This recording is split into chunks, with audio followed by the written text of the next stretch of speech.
Now see students, in this video we will see combined equation of pair of lines. Now actually in this video we will start the actual chapter of the 12th standard. In last video we have seen the equations, the slope of a line, then the standard forms of equations of line, then acute angle between the lines. We have seen the formula of tan theta, that is m1 minus m2 upon 1 plus m1 m2. Then we have seen family of lines.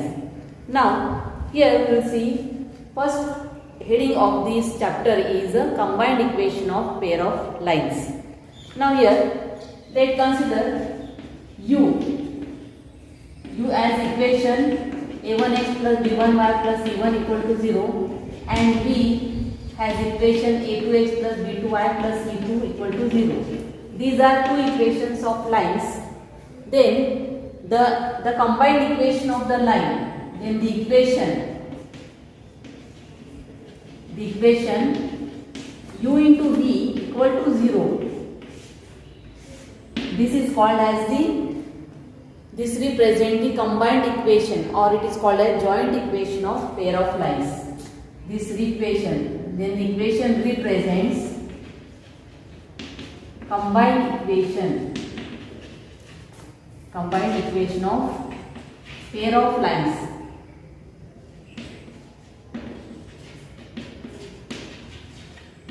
See, in the if there is a one line, then there is one equation. Here there are two equations, means there are two lines. We have to see combined equation of pair of lines. आपण दोन equation जे किंवा दोन lines आपण study करणार आहोत.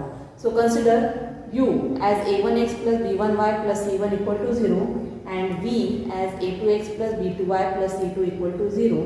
Then the equation u into v, कुठे इथे इक्वेशन्स आहेत. Then the equation u into v equal to 0. This equation represents combined equation, or it is called as joint equation. Meaning same आहे दोन्हीचा. Joint equation of pair of lines. तर यामध्ये आपल्याला काही theorems पण आहेत आणि आपण एक्झाम्पल सुद्धा आता बघणार आहोत. Now will see example. The question is find the combined equation of lines. We have given two lines, x plus y minus 2 equal to 0 and 2x minus y plus 2 equal to 0. Now consider this. Consider the lines. Consider the equations.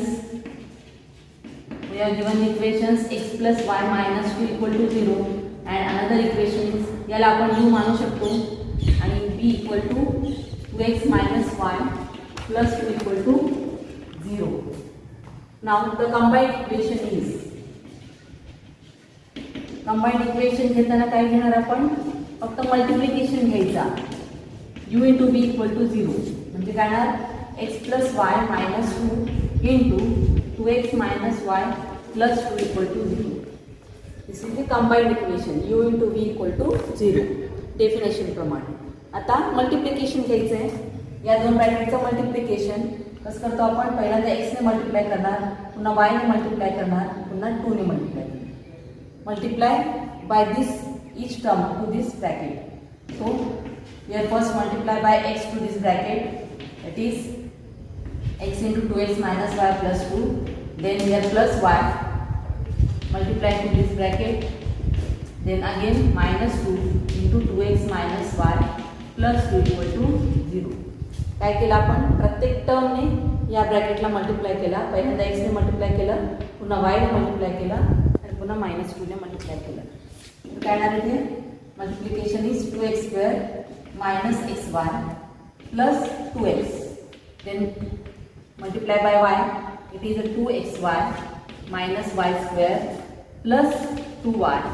Then here minus 4x minus becomes plus 2y minus 4 equal to 0. Now taking the terms together, here 2x square, write these two terms together, minus xy plus 2xy. Then write this term minus y square, then plus 2x minus 4x. Again plus 2y plus 2y. And last minus 4 equal to 0. So So taking addition subtraction, we get here minus xy plus 2xy plus xy minus y square. Subtraction of this is a minus 2x, and here it is a plus 4y, and a minus 4 equal to 0. This is the combined equation of the two lines. See the procedure. Take the multiplication of those two brackets, then multiply by each term of this first bracket to this second bracket. Multiply this, and taking the same terms, addition subtraction together, then we get the last answer, that is x square 2x square plus xy. पहिल्यांदा x square चा term येईल, नंतर xy term, त्यानंतर y square term, त्यानंतर x चा term, y चा term आणि constant term. अशा प्रकारे आपल्याला इक्वेशन मिळतं.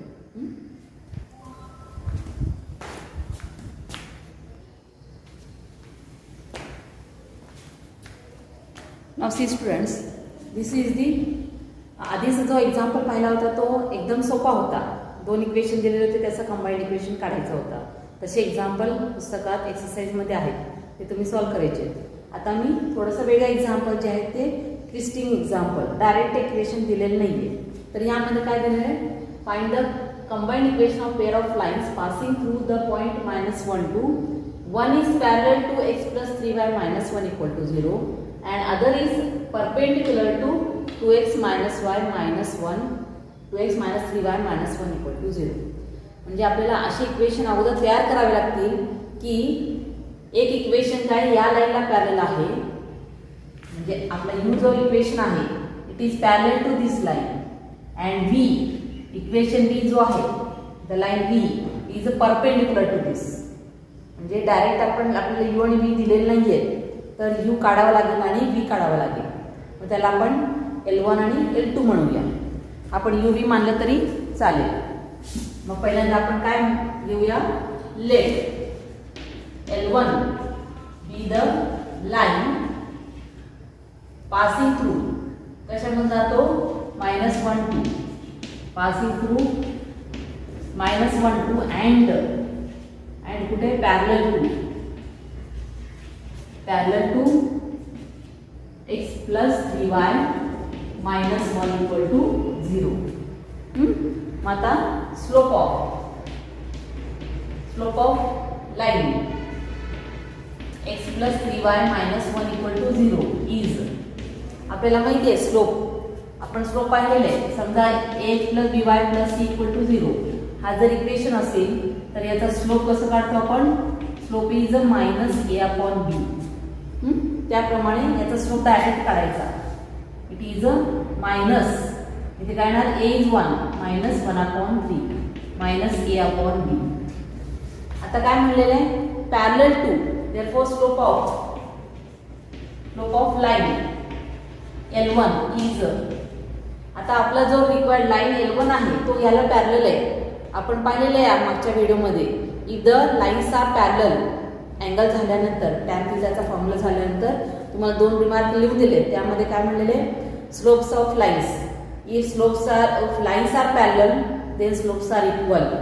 लाईन्स पॅरलल असेल तर m1 equal to m2 आपण म्हणलेले, आणि if the lines are perpendicular then m1 m2 equal to -1 हे लिहून दिलेलं आहे.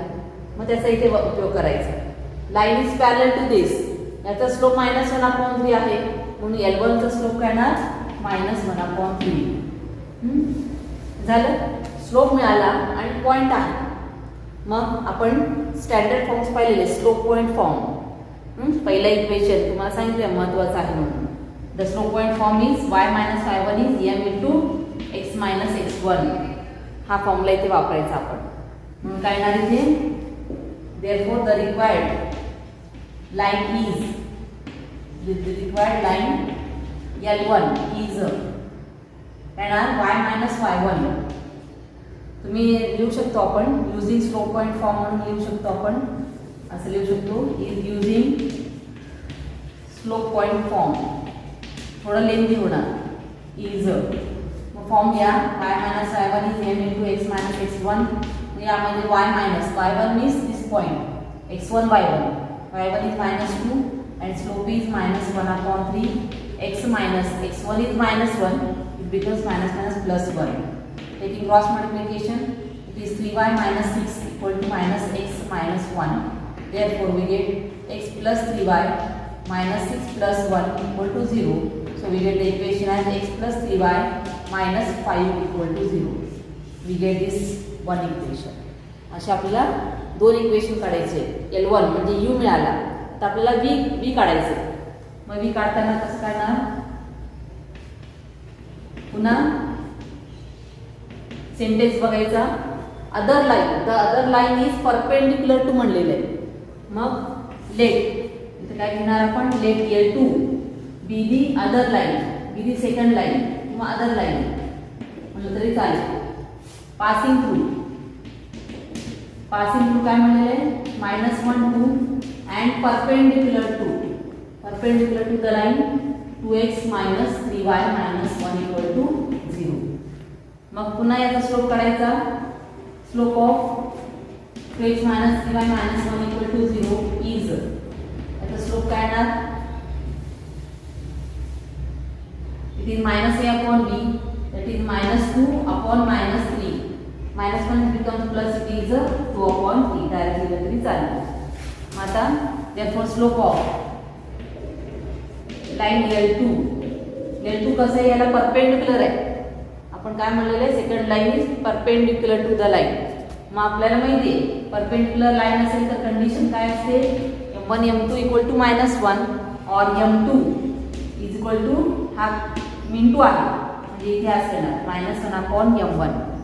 म्हणजे एकाचा स्लोप जर m1 असेल तर दुसराचा स्लोप कसं काढणार? Reciprocal of that m1 with minus sign. म्हणजे परपेंडिक्युलर लाईन असेल, स्लोप पॅरलल असेल तर आपण एकाचा स्लोप जर 2 असेल तर दुसऱ्याचा 2 येणार. पण परपेंडिक्युलर असेल तर एकाचा स्लोप जर 2 असेल तर दुसऱ्याचा स्लोप काय येणार? -1/2 घ्यायचा. परपेंडिक्युलर असेल तर म्हणजे याचं मल्टिप्लिकेशन काय आलं पाहिजे? -1 यायला पाहिजे. 2 × -1/2 इज इक्वल टू -1. ही कंडिशन सॅटिस्फाय होते. समजा आपल्याला 2/3 दिला, एकाचा स्लोप जर 2/3 दिलेला असेल तर दुसऱ्याचा स्लोप काय येणार? याचा रेसिप्रोकल म्हणजे 3/2 आणि अपोजिट साइन. समजा हा मायनस असेल तर हा प्लस येईल. अपोजिट साइन घ्यायचा परपेंडिक्युलर साठी फक्त. मग इथे काय येणार? याचा स्लोप 2/3 आहे म्हणून याचं परपेंडिक्युलर लाईनचा स्लोप काय येणार? 3/2. याचं रेसिप्रोकल आणि मायनस साइन. समजलं? आता स्लोप माहिती आहे आणि पॉइंट माहिती आहे. मग काय येणार? Required line L2 using slope point form is y minus y1. y1 is 2. This is x1, this is y1 is equal to slope is -3/2 x minus x1, that is -1 plus 1. Same equation वापरायचे, फक्त इथे slope काय येणार? इथे -1/3 घ्यायचा, इथे slope येणार -3/2 येणार. मग क्रॉस मल्टिप्लिकेशन घेतला 2y minus 4 is equal to -3x minus 3. Therefore, we get 3x plus 2y minus 4 plus 3 equal to 0. So, we get 3x plus 2y minus 1 equal to 0. This is the another equation. इतक्या संपलेलं नाही आपला, फक्त आपल्याला काय मिळाला? दोन lines मिळालेले. एक u मिळाला, एक v मिळाला. आता काय करायचंय? कंबाईंड इक्वेशन काढायचं आपल्याला. मग या दोन ब्रॅकेटचं मल्टिप्लिकेशन घ्यायचा. कंबाईंड इक्वेशन आपण जसं पहिला एक्झाम्पल सॉल्व्ह केलेला होता त्याप्रमाणे दोन ब्रॅकेट्स घ्यायचे. म्हणजे कसं ना, the combined equation is x plus 3y minus 5 into 3x plus 2y minus 1 equal to 0. मग एकेका टर्मने मल्टिप्लाय करायचा, मग आपल्याला रिक्वायर्ड इक्वेशन ऑफ लाईन. समजलं? पुन्हा एकदा सांगते मी. यामध्ये एक लाईन ही डायरेक्ट आपल्याला लाईन्स दिलेली नाही आहेत, तर रिक्वायर्ड लाईन्स कसे आहेत? एक लाईन पॅरलल आहे आणि दुसरी लाईन परपेंडिक्युलर आहे. कशाला पॅरलल आहे हे दिलेलं आहे आणि कशाला परपेंडिक्युलर आहे हे पण दिलेलं आहे. म्हणून एका लाईनला आपण L1 मानला, त्याचा स्लोप काढला. मग स्लोप कसे आहेत? हे लाईन्स पॅरलल असल्यामुळे स्लोप सेम आहेत. याचा -1/3 येत असेल तर याचाही -1/3 येणार. मग required equation of line using slope point form is, slope point form लिहू शकता. मग त्यामध्ये व्हॅल्यू ठेवल्या, x1 y1 ची व्हॅल्यू ठेवली आणि m ची व्हॅल्यू ठेवली, आपल्याला इक्वेशन मिळतं. आता दुसरा लाईन जो आहे L2 be the second line passing through and perpendicular to the line. मग slope of this line is -a/b. म्हणजे त्याप्रमाणे काय येणार?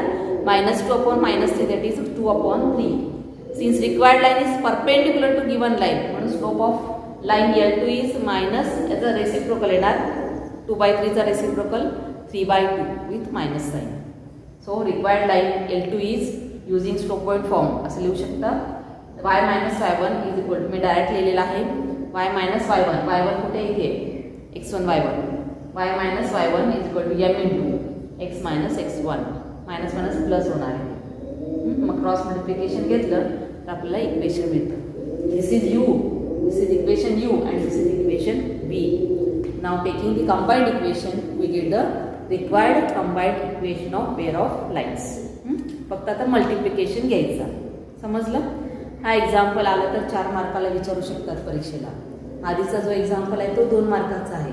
सिम्पल आहेत. आता असे एक्झाम्पल पुस्तकात पण दिलेले आहेत. सिम्पल एक्झाम्पल तुम्ही सॉल्व्ह करू शकता म्हणून मी हे सेपरेट वेगळं एक्झाम्पल जे आहे ते घेतलेलं आहे.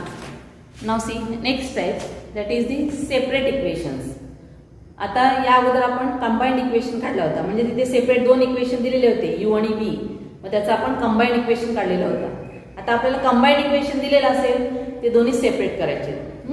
The question is find the separate equations of the lines represented by 5x² minus 9y² equal to 0. आपल्याला एक कंबाइंड इक्वेशन दिलेलं आहे 5x² minus 9y² equal to 0. Now given equation is 5x² minus 9y² equal to 0. आता याचे separate equation आपल्याला काढावं लागते. मग सेपरेट इक्वेशन काढण्यासाठी हे जे इक्वेशन आहे हे या टाईपचं दिसतं आपल्याला a² मायनस b². हा अल्जेब्रामध्ये पाहिलं आपण a² minus b². It is always a plus b a minus b. लक्षात असेल सगळ्यांच्या a² minus b² is a plus b into a minus b. तो इथे वापरणार आपण. म्हणजे इथे काय आहे a² मायनस b² म्हणजे हा असा आहे it is a root of 5x bracket square and here it is a 3y bracket square equal to 0. 5x square means 5 चा square म्हणजे root 5 चा square x square minus 3 square is 9 5 square म्हणजे bracket square लिहिलं तर आपल्याला तो formula इथे वापरता येईल. a² minus b² या टाइपचा आहे म्हणजे a is root 5x and b is 3y. मग तो वापरला तर काय ना इथे root 5x plus 3y, this is in one bracket, another bracket is root 5x minus 3y equal to 0. These are the two, u into v. Therefore, the separate equations are. मग हे separate लिहायचे आपण. काय ना separate लिहिलं तर it is root 5x plus 3y equal to 0 and another is root 5x minus 3y equal to 0. असे आपल्याला सेपरेट 2 इक्वेशन मिळतात. सोपं आहे. फक्त इथे हा फॉर्म्युला वापरायचा. तुम्ही साईडला लिहू शकता a² मायनस b² आणि ते घेताना आपण ब्रॅकेट स्क्वेअर घ्यायचा म्हणजे आपल्याला 2 ब्रॅकेट्स व्यवस्थित लिहिता येईल. समजलं? आता इथे सुद्धा आपल्याला क्वेश्चन बघा काय दिलेला आहे. Find the separate equations of the lines represented by 3x² minus 7xy plus 4y² equal to 0. That is given equation is 3x² minus 7xy plus 4y² equal to 0. आधीचा एक्झाम्पल वेगळा होता. तिथे फक्त x² आणि y² होता. हा term नव्हता त्यामध्ये. इथे 3 टर्म्स आहेत. 2 टर्म्स असेल तर तो फॉर्म्युला वापरायचा. पण इथे 3 टर्म्स आहेत. मग ह्यामध्ये तो फॉर्म्युला वापरता येणार नाही. बघा कसं करायचं यामध्ये. तर इथे स्प्लिट करावं लागेल. 7xy we can write 7 as a 3x² minus 3xy minus 4xy.